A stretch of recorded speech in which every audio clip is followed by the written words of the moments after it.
روز جمعہ ہے ویسے بھی بہرحال، اور متوقع ظہور کا دن تھا جو کہ گزر گیا، اور امام آج بھی نہیں آیا سنت۔ میں نے کیا کیا آج امام کے لیے، یہ میں اپنے آپ سے سوال کروں۔ آپ نے کیا کیا، آپ خود اپنے آپ سے سوال کریں کہ آج ہم نے امام کو کتنا یاد کیا۔ صبح سے کون سا ایسا کام کیا جو صرف امام کے لیے ہو۔ جمعے کا دن تھا نا، ہفتے میں ہر دن آپ کو پتہ ہے ایک معصوم کا ہے، چند معصومین کا ہے، کسی کا ہے۔ جمعے کا دن امام کا دن ہے، ایک دن ہفتے میں امام کا دن ہے۔ اچھا ہونا تو یہ نہیں چاہیے، ہونا تو یہ چاہیے ہر روز ہر لمحہ ہم امام کو یاد کریں۔ حقیقت تو کربلا یہی کہتی ہے، لیکن ایک دن ہفتے میں ہے تو اس ایک دن میں بھی ہم نے اپنے وقت کے امام کو کتنا یاد کیا، کتنا یاد کرنا چاہیے تھا۔ آیت اللہ شمس الدین اپنی کتاب میں بیان کرتے ہیں کہ اصل لوگ اکثر سوچتے ہوں کہ میں بہت زیادہ آیت اللہ شمس الدین کی کتاب سے حوالے دیتا ہوں۔ مسئلہ یہ ہے کہ 40 جلد تقریباً کتاب ہے ان کی، 40 والیومز پہ، تو وہ میں پڑھ ہی نہیں پا رہا پوری، تو جتنا میں اس میں سے پڑھتا ہوں میں ظاہر ہے انہی کا نام لوں گا ظاہر ہے۔ تو انہوں نے اتنی ساری چیزیں بیان کی ہیں کہ ابھی تک ختم ہی نہیں ہو رہی، پچھلے 2-3 سال تو مجھے ہو گئے، اور ابھی ان کی پتہ نہیں 100 اور پرنٹ پہ لگی ہوئی ہیں، وہ آ جائیں گی تو پتہ نہیں کتنا اور پڑھنا پڑے جائے گا، کیونکہ بہرحال انہوں نے بہت محنت کی۔ آیت اللہ شمس الدین آیت اللہ عظمہ بہجت کے شاگرد ہیں خاص، اور مبلغ ہیں، اور تبلیغ میں جو جہاں جہاں وہ گئے، جو مطالعہ کیا، جو انہوں نے بولا، جو انہوں نے سنا دیکھا، خود بھی عالم دین تھے، والد بھی بہت بڑی شخصیت تھے، علماؤں کے ساتھ بیٹھے، وہ سب انہوں نے قلم بند کیا ہے، وہ سب انہوں نے۔ تو ظاہر ہے اب اتنی ساری چیزیں پڑھنے سے بہتر ہے کہ ایک ہی والیوم 30-40 جلدوں کا والیوم ہے، آپ اس میں سے چیزیں آپ کو ایزیلی مل جاتی ہیں۔ وہ بیان کرتے ہیں کہ شخص تھا نجف میں اور مریض تھا، مرض ایسا تھا، اور اس مرض اور فقر یعنی غربت بھی تھی، اور اس کی وجہ سے اس کو کوئی رشتہ بھی نہیں دیتا تھا، تو بڑا تنگ آ گیا۔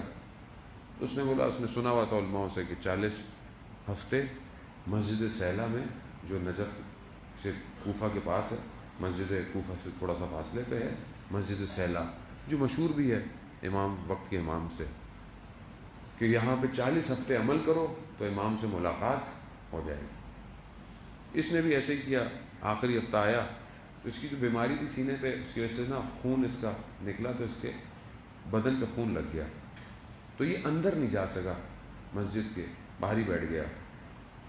اس نے دیکھا کہ مسجد میں تو اندھیرا ہے، کوئی ہے ہی نہیں، اب 40واں ہفتہ ہے، اب مایوس بھی بیچارہ ہو گیا کہ ابھی تو کوئی خبر ہی نہیں ہوئی، نہ امام آئے نہ کچھ ہوا، بیٹھ گیا۔ تو اپنے ساتھ کعوہ لے کے آیا ہوا تھا، رات تھی، ٹھنڈ بھی تھی، تو اس نے وہ روشن کیا کہ میں اس کو گرم کر کے پیوں، تو دیکھا ایک شخص چلتا ہوا آ رہا ہے، تو اس نے دل میں بولا کہ فلانے قبیلے کا ہوگا، کوئی ادھر کا ادھر کا جو قبیلہ ہے، کہہ رہا ہے میرے پاس تو اب ایک ہی کپ ہے، اب اس کو بھی پلانا پڑ جائے گا مجھے۔ تو خیر وہ شخص آ گیا قریب، تو اس نے پوچھا فلانے قبیلے سے ہو؟ فلانے قبیلے، سارے قبیلوں کو جانتا تھا، تو اس شخص نے بولا کہ نہیں میں کسی قبیلے سے نہیں ہوں۔ تو اس شخص نے کہا کہ تم میرے ساتھ مذاق کر رہے ہو، یعنی کیسا ہو سکتا ہے کسی کو؟ بولا تو اس سے کیا، چھوڑو۔ کہہ رہا ہے خود کیسے چھوڑو؟ کہہ رہا اچھا تم یہاں کیا کر رہے ہو؟ کہا مطلب میں آپ کو کیوں بتاؤں میں یہاں کیا کر رہا ہوں، کس وجہ سے میں؟ کہتا ہے اگر بتاؤ تو کوئی نقصان بھی نہیں ہوگا۔ تو کہا اس شخص نے میرے سے اس طرح بات کی، اس کے اخلاق سے میں مرعوب ہو گیا، تو اس کو میں پھر اپنی بات بتانے لگ گیا اور یہ ساری باتیں کرتا، یہ مسئلہ ہے۔ ابھی کہتا میں اس سے پہلے کہ اپنی کو ساری مشکلات بتاتا، اس شخص نے خود ہی مجھے کہا کہ تمہاری بیماری ٹھیک ہو جائے گی، تمہاری شادی بھی ہو جائے گی، لیکن یہ جو فقر ہے نا، غربت، یہ رہے گی تمہارے پاس۔ کہہ رہا میں سمجھا نہیں، پھر میں نے اٹھا، میں نے کہا میرے ساتھ چلیں زیارت پہ، حضرت عمار کی زیارت ہے وہاں پہ، عمار یاسر کی، اور پھر مسجد کوفہ حضرت مسلم کی زیارت۔ تو کہا میرے ساتھ چلیں، تو میرے ساتھ چلتے چلتے باتیں کرتے ہوئے گئے۔ حضرت عمار کے روزے میں جب 2 رکعت نماز پڑھی میں نے، تو میں نے دیکھا اس شخص نے بھی نماز پڑھی، جیسی نماز شروع ہوئی تو نور اتنا تھا، اور اس نور نے مجھے عجیب سا کر دیا۔ میں متوجہ ہوا کہ یہ شخص کون ہے، یہ تو وہی ہے جس کا میں انتظار کر رہا تھا۔ جیسے ہی متوجہ ہوا نور چلا گیا، نور چلا گیا۔ اب میں اپنے آپ سے شرمندہ کہ میں نے کس طرح بات کی امام سے، کیسے بات کی۔ میں نے بڑا گریہ کیا، میں نے مولا معاف کر دے، مجھے غلطی ہو گئی۔ اور دیکھیں آپ نے کہا تھا کہ حضرت مسلم کی زیارت تک چلیں گے، تو دوبارہ حضرت مسلم کی زیارت تک تو میرے ساتھ آ جائیں۔ کہتا ہے میں مسجد کوفہ میں گیا تو میں نے دیکھا کہ وہ نور دوبارہ آیا اور مسجد کوفہ گیا اور حضرت مسلم کی زیارت کی۔ کہا اس کے بعد میری بیماری ٹھیک ہو گئی، میری شادی بھی ہو گئی، لیکن وہ فقر میرے ساتھ رہا۔